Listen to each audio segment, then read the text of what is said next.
പുറപ്പാട് അധ്യായം 23. വ്യാജവാർത്ത പ്രചരിപ്പിക്കരുത്.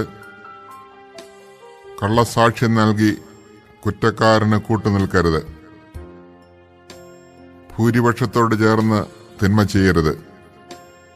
ഭൂരിപക്ഷത്തോട് ചേർന്ന് നീതിക്കെതിരായി കോടതിയിൽ സാക്ഷ്യം നിൽക്കരുത്. വ്യവഹാരത്തിൽ ദരിദ്രന് പ്രത്യേക പരിഗണന നൽകരുത്.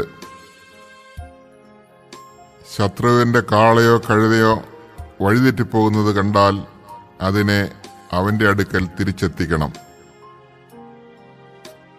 നിന്നെ വെറുക്കുന്നവന്റെ കഴുത ചുമടിന് കീഴെ വീണുകിടക്കുന്നത് കണ്ടാൽ നീ കടന്നു പോകരുത്.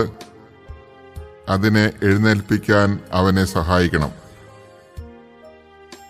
വ്യവഹാരത്തിൽ ദരിദ്രന് നീതി നിഷേധിക്കരുത്.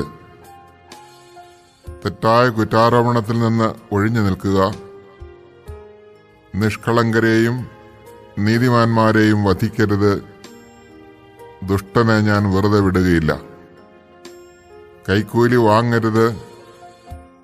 അത് വിജ്ഞനെ അന്ധനാക്കുകയും നീതിമാനെ കള്ളം പറയാൻ പ്രേരിപ്പിക്കുകയും ചെയ്യുന്നു. നിങ്ങൾ പരദേശികളെ പീഡിപ്പിക്കരുത്. ഈജിപ്തിൽ പരദേശികളായിരുന്ന നിങ്ങൾക്ക് പരദേശികളുടെ ഹൃദയവികാരങ്ങൾ അറിയാമല്ലോ.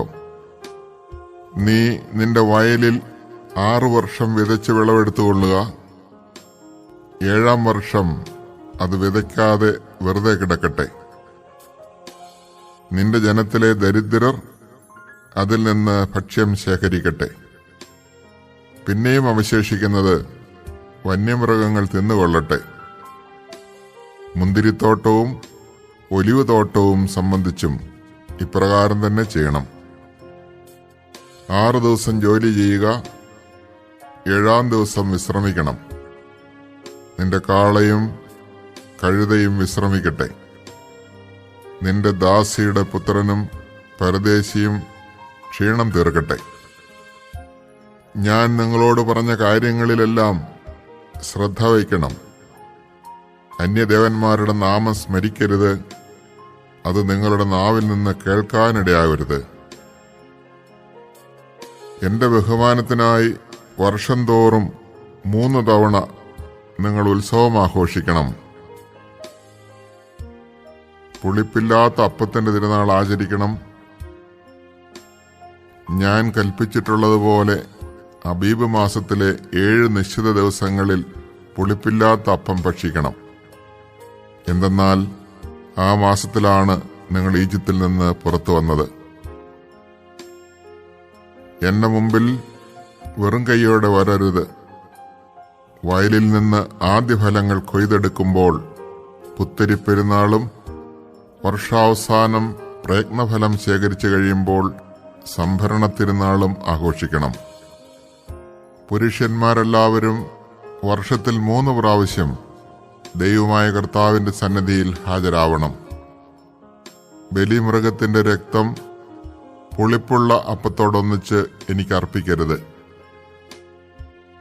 ഉത്സവദിനത്തിൽ അർപ്പിക്കുന്ന ബലിയുടെ കൊഴുപ്പ് പ്രഭാതം വരെ സൂക്ഷിക്കുകയും അരുത്. വയലിലെ ആദ്യ വിളവിന്റെ ആദ്യഫലം നിന്റെ ദൈവമായ കർത്താവിന്റെ ഭവനത്തിലേക്ക് കൊണ്ടുവരണം. ആട്ടിൻകുട്ടിയെ അതിന്റെ തള്ളയുടെ പാലിൽ വേവിക്കരുത്. ഇതാ ഒരു ദൂതനെ നിനക്ക് മുൻപേ ഞാൻ അയക്കുന്നു. അവൻ നിന്റെ വഴിയിൽ നിന്നെ കാത്തുകൊള്ളും. ഞാൻ ഒരുക്കിയിരിക്കുന്ന സ്ഥലത്തേക്ക് നിന്നെ കൊണ്ടുവരികയും ചെയ്യും. അവൻ പറയുന്നതെല്ലാം ആദരപൂർവ്വം അനുസരിക്കണം. അവനെ പ്രകോപിപ്പിക്കരുത്.